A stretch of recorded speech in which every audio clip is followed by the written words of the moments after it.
I don't view it as selling. I view it as serving. To be successful in sales, you've got to get your mindset right, and you've got to use proven processes that work to close the sale.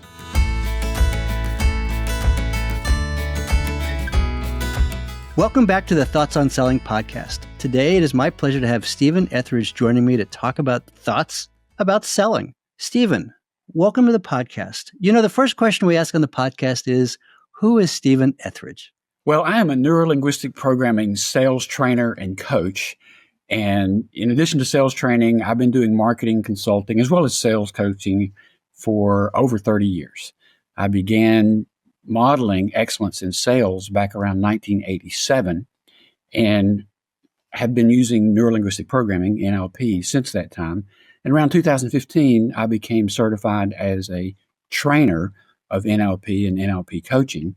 And as you may know, NLP is the study and modeling of excellence, is one definition. It's also defined as the language that we use in our mind with ourselves and with others to get our outcomes, to get our results.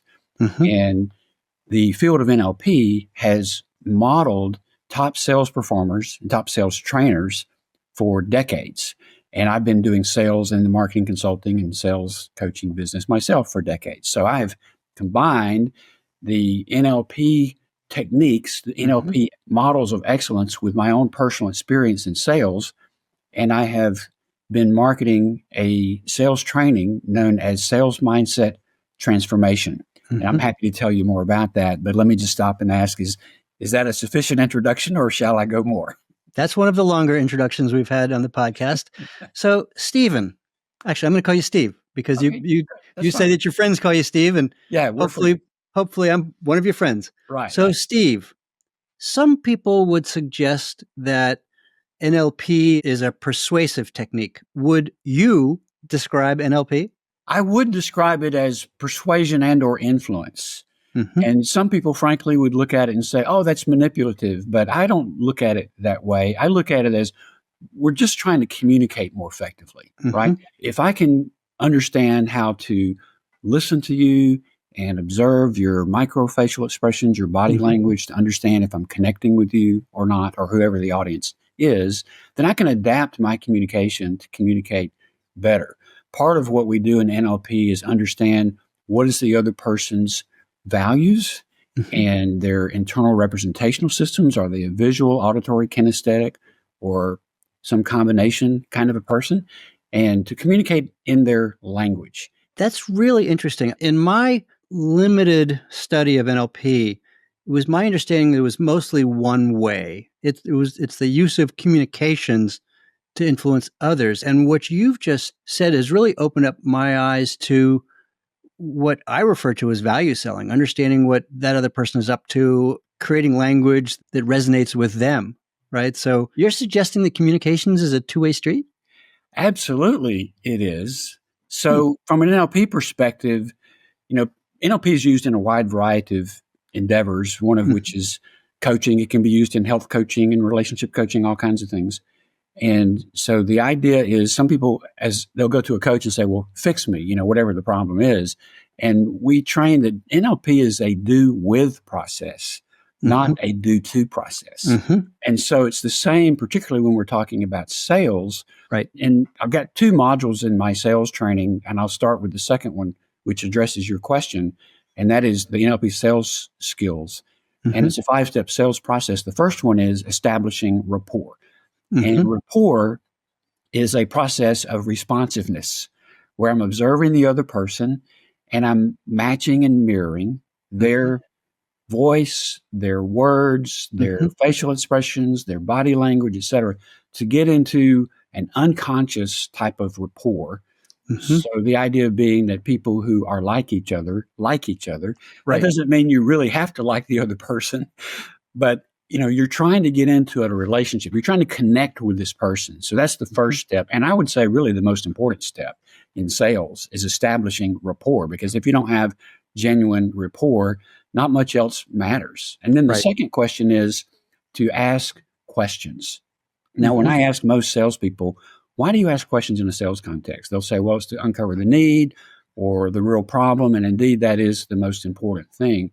However, from an NLP perspective, I'm also asking questions to understand what is the other person's unconscious motivations and what language do I use to activate those motivations when I'm presenting my offer to them. And those unconscious motivations include, as I mentioned before, the representational system. So if they're a visual person, they're going to be saying things like, show me your proposal so I can see it. If they're an auditory person, they're going to say, tell me about it so I can hear what you have to offer. So you want to understand their rep systems and be able to communicate in their language. Also, we're eliciting their values in the context of whatever it is you're selling and they're considering buying. And it's very conversational. You just ask them, well, is this more important or is that more important? And if you could have this versus that, which would you rather have? And it's very conversational. And you elicit the rank order of those values. And then similarly, we ask questions to understand their decision-making or their buying strategies. And in NLP, strategies are the sequence of steps that someone goes through in their buying process. And from an NLP perspective, in selling, there are different kinds of strategies. There's the motivation strategy to begin shopping or considering something. There's the buying strategy. What steps do they go through when they actually make a decision to buy? There's the convincer strategy. What has to happen that they're convinced that this is the right strategy? And then there's the reassurance strategy, which is how do they know that they made the right decision for them so that they don't have buyer's remorse afterwards? And we're very conversationally asking questions to, as best as we can, given the time that we have and to make it a very natural conversation, to elicit those strategies. And then the final thing that I want to elicit is what in NLP is known as meta programs. There are over 60 of these. These are hidden unconscious filters that determine what people do, and they are content free. So values have content, but meta programs don't. And I'll give you a couple of examples. High level executives tend to be big picture people, right? Lower level executives tend to be more detailed. Some people want the big picture first, followed by the detail. Some people want the detail first, followed by the big picture. Some people want some combination, in certain proportions. And you're trying to elicit to understand at what level should I begin presenting my offer. There are many others, but one of my favorite ones is what's called the directional filter, which is someone motivated toward what they want, or are they motivated away from what they don't want? And one of my favorite examples is in real estate. I coach and train a fair amount of real estate salespeople. And so let's say you're a real estate agent and you have a prospect and you ask them, so what kind of house are you looking for? And someone says, well, I'd like to be away from the crowded traffic and the crime and the noise and the sirens and red lights where I want to be able to get out and go. The other person says, I'd like to be near a park where I can see the green trees, walk my dog and hear the birds chirping and it's quiet, So the first person in that example was an away from person. The second person was toward with a little bit of away. And if you present an offer to someone that's not in their rep system, that's not in their value hierarchy, that's not in their decision-making strategy and not in their meta programs, you'll see it on their face. It'll kind of fall flat. They'll kind of go, I don't get it. But if you present any one of those inside their way of thinking, they'll light up like a Christmas tree. And if you present your offer in all four of those, as well as linking your offer to their need, of course, then their objections are fewer than you might otherwise have, because you can see somebody's really going along with you the whole way. And what you're doing really is, I don't view it as selling. I view it as serving. One of the root words for sales is a Norwegian word, which means to serve. I view NLP sales as the prospect buying. You're helping them buy. You're not selling them something they don't want or need. In fact, I train that when you ask questions, if you don't uncover a need, they're not qualified. So you thank them for their time, maybe ask them for a reference if the rapport is strong, and then move on, because as you know, sales is to some extent a numbers game. You're going to get a lot of no's, and the faster you get through the no's, the sooner you're going to get through a yes, right? So if you really try to engage them with rapport, which is the first step, the second step is asking questions, and you're uncovering those various things I just mentioned. The third step is to present your offer in a way that links with their needs Mm-hmm. and that communicates at an unconscious level in their rep systems, in their values, in their buying strategies, and in their meta programs, then at that point, if what you have to offer really meets their needs, they're probably going to buy, Right. at that point. So we're up to step 3 now: rapport, ask questions, finding the need, uncovering all of those unconscious motivations. That's step 3. And then 4 is presenting your offer in a way that links your offer to their needs and that communicates in those different unconscious ways. And then finally is to close the sale. Mm-hmm. And so it's a 5-step simple process. A lot of sales training, with all due respect to them, have lots and lots of steps, Yep. but we simplify it down to 5 so that you always know where you are. And Right. as simple as that may sound, the magic, for lack of a better word, is understanding what to do within each of those steps. And more importantly, where the customer is. Exactly. So it is a two-way communication. Yeah. And it's very important to use their exact language. When you think about words, Yep. words are symbols that represent things. They're not the thing itself. In NLP, we have this saying that the map is not the territory. So if I say to you, do you have a pen? You might have a picture, a representation in your mind of what I mean by pen. But if I show you my pen, you might be very different than what you thought, what came to your mind. And a lot of people have had this common experience where they say something maybe to a friend or a spouse or a child, and they heard something and responded totally differently than what you intended. So it's very important to use the other person's exact words, because the meaning that you have for any words you might use to paraphrase it might not be the same meaning that they have, right? Right. Even a word like value, right? Exactly. What value is most important to you? And one customer may think of cost, another customer may think of performance, another may think of perceived risk. Exactly. Yeah, especially a word like that. And incidentally, on that word, one of the things I train is that if you ever get out of rapport, or let me say it this way, if you ever encounter resistance, it's typically a sign of lack of rapport. So you want to back up, reestablish rapport, take them back to that higher value that they've told you, and then chunk back down to the details, right? So a lot of times you get into the details and people start resisting or they start nitpicking, and that's a sign of you've lost rapport. Take them back to that higher value that they said is important and reestablish that, and then work down from there. And then when you get to the part where you're presenting your offer and you're beginning to do an initial close, a good question to ask is, do you see any value in this? And if they say yes, I pretty much know I've got a sale. Right. If they say, well, I'm not sure, then you back up and go back to their higher value and start from there again. We've done similar work in the past at Oracle. I was part of a value selling group, and we talked about language of value. And when I was training new salespeople in that methodology, it wasn't a methodology, it was a mindset. A mindset, yeah. Yeah, it is a mindset. I would use the example of, I would go to my wife and I'd say, honey, I'd like to get the new Porsche Cayman. And the reason I'd like to get the new Porsche Cayman is because it's a mid-engine car. And because it's a mid-engine car, it'll be faster on the racetrack. And because it's faster on the racetrack, I'll have more fun. Yeah. Right? My language of value is performance. Yeah. Her language of value is not performance. Probably cost, I would guess. Her language of value is cost. So you can imagine, you don't need to imagine, you can make a pretty darn well-educated guess as to where that conversation would go. Yeah. So then I would say, now, if my wife's language of value is cost, here's a better pitch to get to yes. Honey, I'd like to get the new Porsche Cayman. And the reason I'd like to get the new Porsche Cayman is because it's a mid-engine car, right? Same exact facts so far, right? Yeah. And because it's a mid-engine car, it'll be easier on tires and suspension. And because it's easier on tires and suspension, it'll be less expensive to campaign on the track. Yeah. Yeah. Now, of course, for those that know me, they know her answer was still no. But she was more entertained by the idea. She was more entertained, perhaps a little bit more open, but no.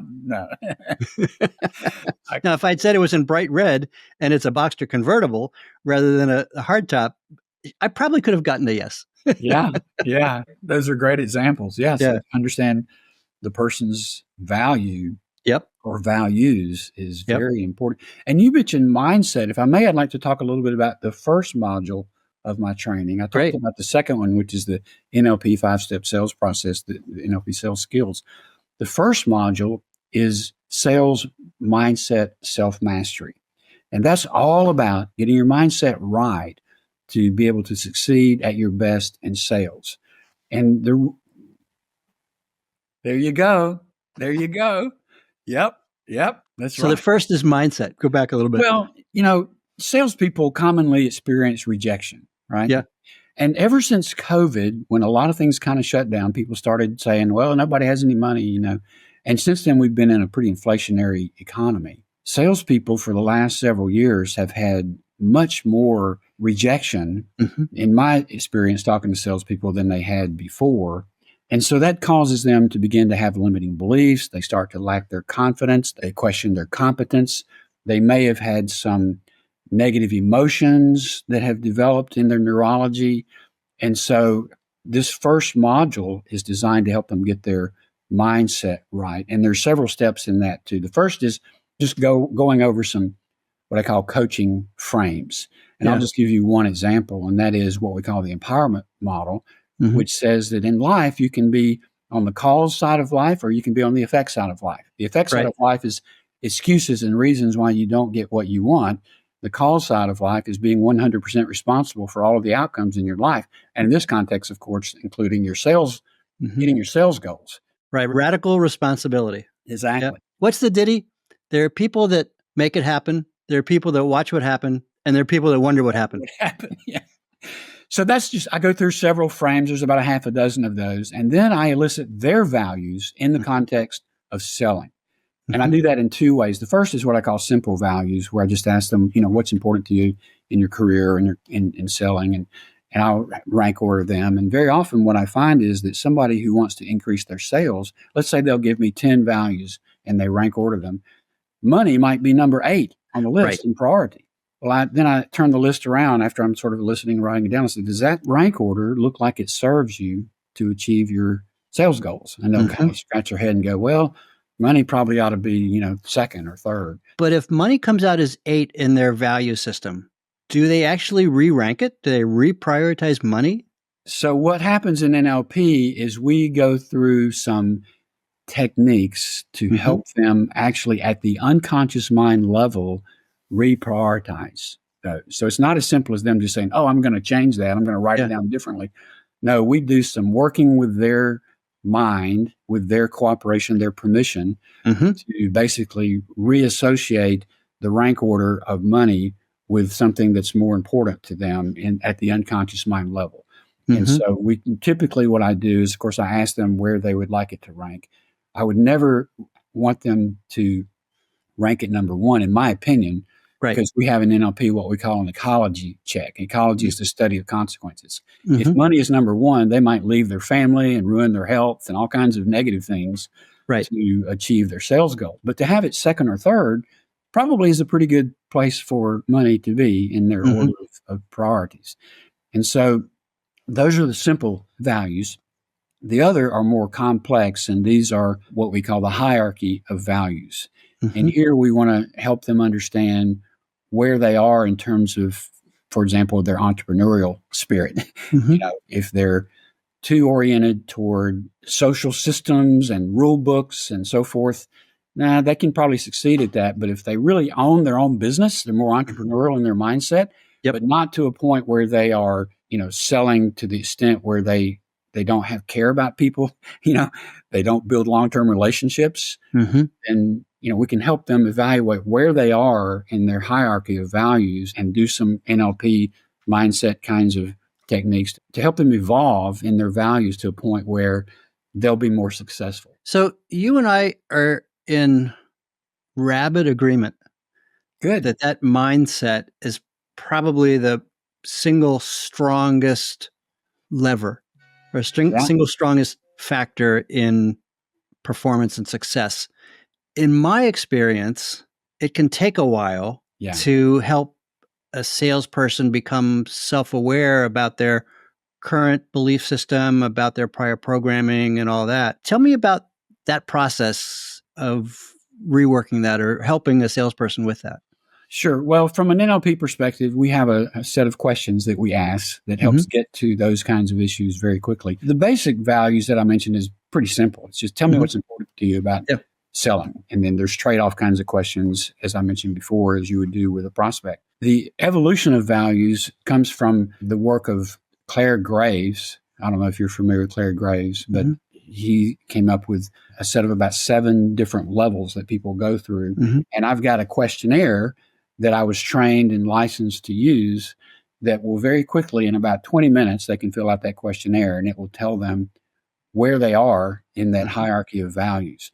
Now, let me just hasten to say that there's no right or wrong. There's no judgment of the person. Every one of those levels in the hierarchy has value in some context. But the question is, are your strongest values the most appropriate for the context that you're trying to succeed in? So we can get to that very, very quickly. And then we have a protocol that involves what is known as the creating your future coaching process, which another analogy, another way of saying that is timeline therapy, which allows us to very quickly uncover and remove any negative emotions and or limiting beliefs and remove those. In fact, with timeline therapy, this has been done for about 50 years with hundreds of, thousands of people. And what we found is that 80% of people can eliminate a major negative emotion or limiting belief using these techniques in 5 to 10 minutes, 80%. Another 18% take 10 to 15 minutes, so 80 plus 18 is 98%. The other 2% take longer for one reason, and that is they're not following instructions. So we can very quickly, it's a process of active imagination. It's kind of like a guided meditation. We can very quickly blow that stuff out. And I'm talking about things that maybe people have suffered with their entire lives, or it could be more recent. So the first module is, framing success. Before we go there, your conversation reminds me of what Don Miguel Ruiz refers to as the inner judge in his book, The Four Agreements. Yeah. And the inner judge, what we commonly refer to as the voice on your shoulder or the voice in your head. And everyone's going, voice in my head? There's no voice in my head. That's the voice in your head. Exactly. Right? That's exactly right. So that voice in the head doesn't go away. Yeah. It's always on. What you're suggesting is that we reprogram that voice. That's right. To something that's more beneficial. That's exactly right. Going back to neuro-linguistic programming. So the neuro part is our mind-body system. Our mind is not just in our brain, but it's in our body, right? You can have, for example, muscle memory. The linguistics is the language we use to communicate with ourselves and others. The programming is understanding through asking questions. What programs are we running that gets us the outcomes we're getting? And if they're undesirable outcomes, to help reprogram for this person, with this person, their mindset so that they get the more desirable outcome. So it is a process of reprogramming. In fact, one of the founders of NLP, Richard Bandler, was a computer programmer, a mathematician. And the other one, John Grinder, was a linguist. And so this is my paraphrase on how this happened. This was about when PC computers first came out, right, in the early 70s. And they were like, well, if we can program these boxes, why can't we figure out what kind of programs are running in our mind, which is a very powerful computer, and reprogram that?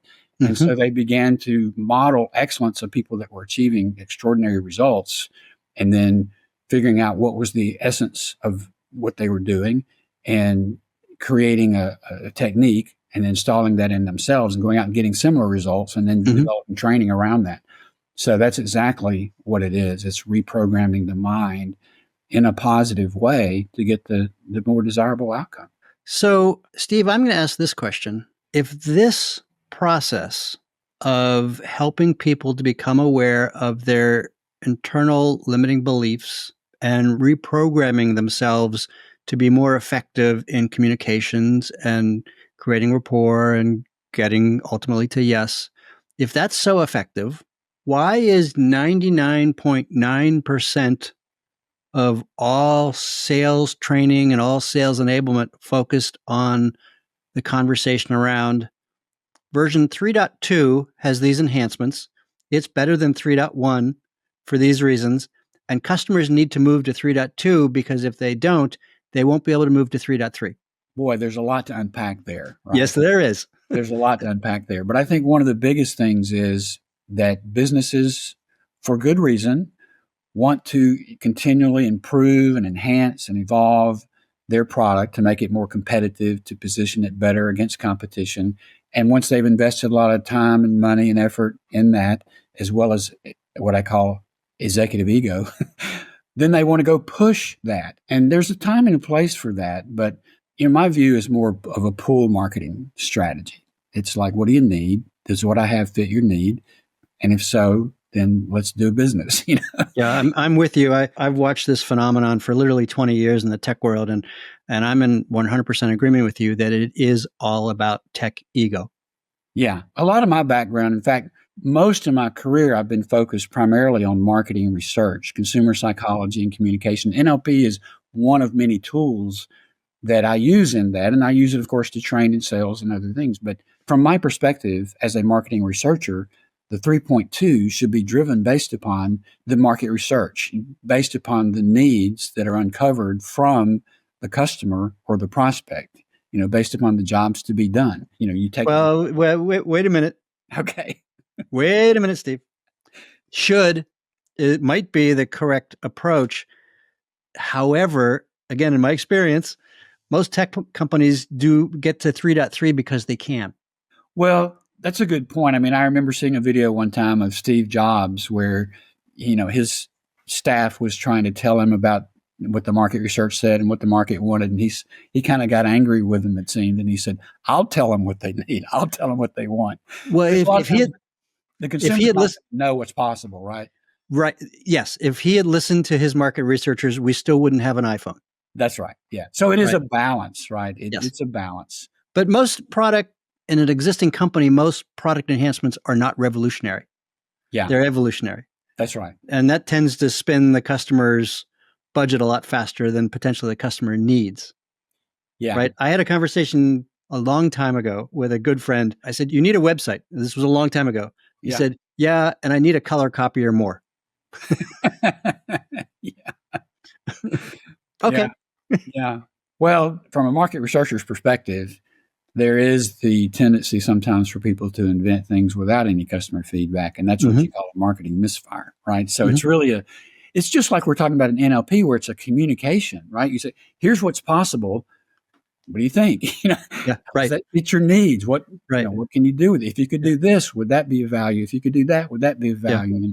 And you it's a conversation, really, the way I view it. It's a conversation between the business, developing tech or selling a product or service, and the audience to find where is that common ground. I was thinking that perhaps we were off track on our conversation. And then I realized we're not, because in many cases, it's the salesperson's job to create the art of the possible. Yes. Of Mr. Customer, I've given some thought to your business challenges. Yeah. You may not know that this is possible. Yeah. And here are some new and different ways of achieving your business results. I had a CIO at a key account specifically ask his key account team, help me see around corners. Yeah. Right. And so again, that's the art of the possible. It's helping him with he doesn't know what he doesn't know. And so I never want to walk into a sales situation where a customer says, I already have some thoughts around how I'm going to do this, and I already have a budget set up. Yeah. What I want to hear is, I might have some latent pain.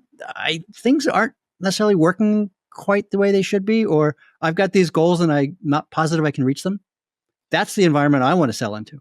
Me too. I agree. The first one puts you in a position of having a commodity. It's kind of like, I don't like RFPs. They send out an RFP like in a project, where you're creating something, and of course you're selling your product or service as well, but they've already got the specs. And that's internal thinking, which may be myopic or groupthink. Right. I would much rather go in and ask questions and really understand their situation and their problem, and have the opportunity to be consultative and creative to, with them, come up with a solution. And it might be presenting, the possible that they aren't aware of. Right. That's very often the case. Sometimes people in a sales situation, they'll present a problem that's not the real problem. So part of the art of sales Yep. is helping them self-discover That's right. the real problem. And you do that by asking questions that maybe they haven't thought about before. What you just referred to is guided discovery. Yeah. And discovery in most of sales is a dirty word for the customer, because the customer says, you're going to ask me a bunch of questions, right? We schedule a discovery session. Now you're going to ask me a bunch of questions that helps you to size your offer, right? How many seats, how many terabytes, how many people, how many this, how many that. It's like, okay, ka-ching, ka-ching, ka-ching, ka-ching. And discovery should be that co-creating new ways of doing business. Well, and one of the questions I like to ask early on is to say, Mr. and Mrs. Prospect, in order for me to serve you as best as I can, I need to ask you some questions. Mm-hmm. Some of the questions may seem a little unusual, right? Because I come at this from a different approach, perhaps, than others. Yep. If I can ask you these questions, if I can get your permission to ask these questions, and if you'll answer them, then I can serve you better. Is that right. okay? Right. And so you then got their permission to ask questions, and you frame it to their benefit so that I can serve you well. Sandler Sales would call that the upfront contract. Yeah, Mm-hmm. exactly. The upfront contract. I'm not a huge proponent of Sandler Sales in the enterprise space, and a couple of their techniques, the upfront contract, going negative, the pain funnel, are eminently useful. Yeah. Well, and the other question I like to ask up front is, if we get together today and reach a decision about what you want or need, are you the sole decision maker, or are there Mm-hmm. other people that need to be involved in the decision? Yeah, right. And if there's other people, then we say, well, how about we get them all together? Anybody that has any decision-making authority or even influence on this, I'd like to hear their input, their feedback, and so that when we reach a decision, it's really a consensus decision. No, that's okay, Steve. I'll be the gatekeeper on that. I'll take this. I don't want to use up other people's time right now. I'll gather the information and I'll relay it to them. Is that okay? Well, in that case, I'll go back to, I need to ask some questions so that I can serve you better. And I'll ask questions that, frankly, I've worked with executives from the chairman of the board all the way down to, much lower levels. And one of the things I've found, if you're dealing with big corporations, is the middle level person, who may often be the primary decision maker or at least the primary influencer, they don't think like the top executive. Right. So I'll do the best I can do to ask questions that are above them Mm-hmm. in a diplomatic way, not to offend them or to, lose rapport. Right. But I'll ask questions to really, in a friendly, cooperative way, challenge their thinking to where they'll say, well, I don't have the answer to that. Let me get back to you. Right. So I'm having the conversation with the senior executive, even if they're not in the room. Right. And when faced with that, I also like to add in, I know you want to solve this problem and solve it quickly. Yeah. A very effective way to get all of the issues on the table is to have those other people in the room. Yeah. Well, that's a really good one. You're going to their need of you want to solve it quickly. Exactly. You want to solve this problem. I want to help you solve it as fast as possible. Yeah. That's really good. That's really good. Yeah. How can they say no to that? Yeah. They do. They do. They do. But, it's not always possible. But of course, when you're going in prospecting, I always try to start at the very top. As high of a level person as I think would have any decision-making authority or influence on this, that's where I want to start. Right. And then work my way down. It's not always possible, but that's the most ideal. And that way you don't face that. I try to, I'm a chess player. I'm not a great one, but I'm a pretty good one. And I have played for a long time, off and on throughout my life. And I try to think ahead several steps, like an attorney walks into a courtroom. A good one has already thought about every other question that the other side is going to ask, and you have a rebuttal to that, or every kind of evidence they might present, and you have a rebuttal to that. So you have to think ahead as much as possible when you're introducing yourself to a new prospect. I introduce the concept of the chess gambit, right? Okay. So it's not one move, it's a series of plays. And if I'm talking to someone that's played football, I'll say, your quarterback isn't just thinking about the handoff to him of the ball. He's thinking about 10 seconds after that, what players are going to be in the end zone and who's going to be covered and who's fast enough to run around a defensive player. But the chess analogy is fabulous for those that have played chess. And it's a dwindling number these days, unfortunately. But you're quite right. It's you don't ask a question if you don't know the next half a dozen steps, the half a dozen questions. Yeah. The lawyer's guidance, by the way, is don't ask a question that you don't know the answer to. Yeah. And my father Absolutely. My Yeah. father used to give the classic example of, how did you know he bit his ear off? This was the Mike Tyson case. Yeah. How did you know he bit his ear off if you didn't see him bite the ear? The answer? I saw him spit it out. Oh, wow. Yeah, I was not aware of that. But it's a strategy. Sales is very much a strategy on the one hand, and Mhm, yet strategy implies an opponent. A mhm. lot of people will say, "Well, I want to drop the prospect's guard," and there's a time and place for that, maybe. But I view that as oppositional. Like I'm going Yeah, to win over this person, yeah. and to me, sales is much more like a dance Mhm. than a sparring match. I want to not only win, I do want to win this person, but I want it to be a win-win. Yeah. I want it to be cooperative from the beginning. Yeah, I'm in alignment with you on that one, and I recently had Jeff Lipsius on. He's one of the founders of, the Inner Game Institute, Okay. and you may remember Tim Galloway, who wrote The Inner Game of Tennis. Yeah. Yeah. Jeff's key statement is, the purpose of selling is not selling. The purpose of selling is buying. And I took a deep dive into that with him and for a few weeks after. And then I realized that actually doesn't sit well with me, Hmm. because from the perspective of the customer, buying is just the first step in their experience. And they don't buy to buy, they buy to have impact for their customers or their organization or for something else. And I use the example, and I have used this a lot lately. When you walk into Merck's corporate headquarters outside of Philadelphia in Pennsylvania, there's a sign on the wall that says, right in the main hallway, if we don't act quickly, 4 million mothers will die, which is quite a context to carry throughout your day. Yeah. So when I was coaching my Oracle sales team, you know, they were focused on selling databases, right? And other things. Well, Merck's focus wasn't on buying databases. Yeah. That was just a means to an end. And the means to an end was addressing that bigger mission. Well, that reminds me of the classic marketing analogy that someone doesn't buy a quarter-inch drill bit.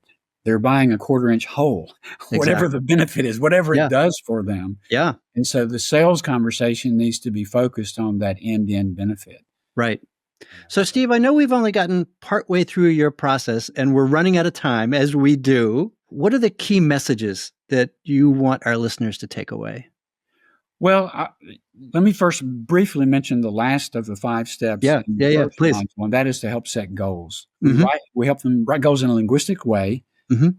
that are well formed, and then help them plant them in their unconscious mind so that the unconscious mind serves them Mm-hmm. in helping them achieve that sales goal. And I could elaborate that, but basically the idea is to be successful in sales, you've got to get your mindset right, Right.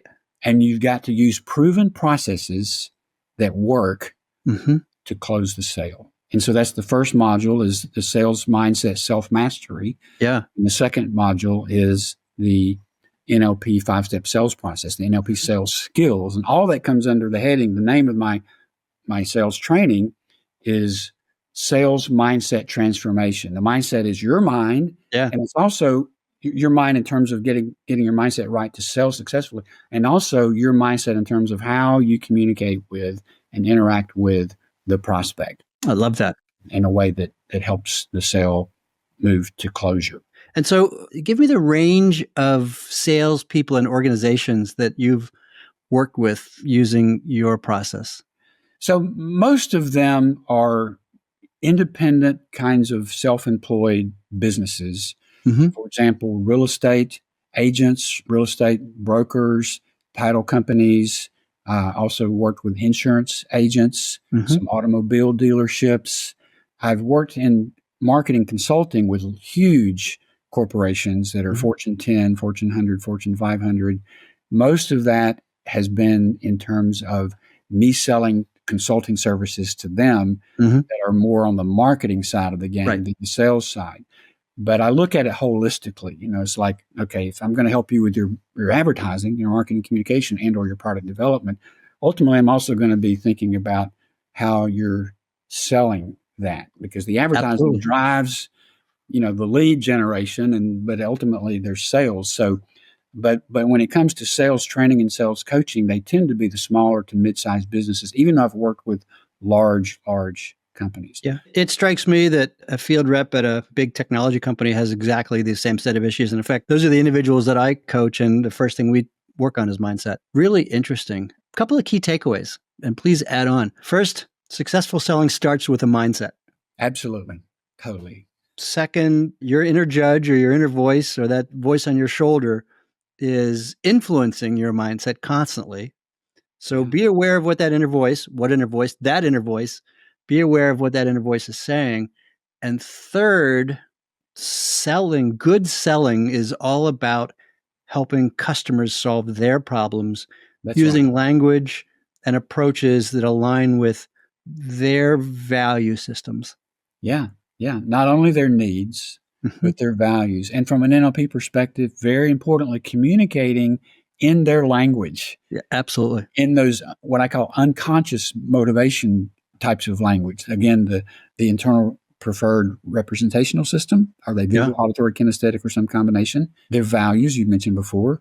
Their buying strategies, which is the sequence of steps they go through to make a decision, and their meta programs. And that's where I think what's really unique about my training, and maybe, you mentioned you start with mindset as well.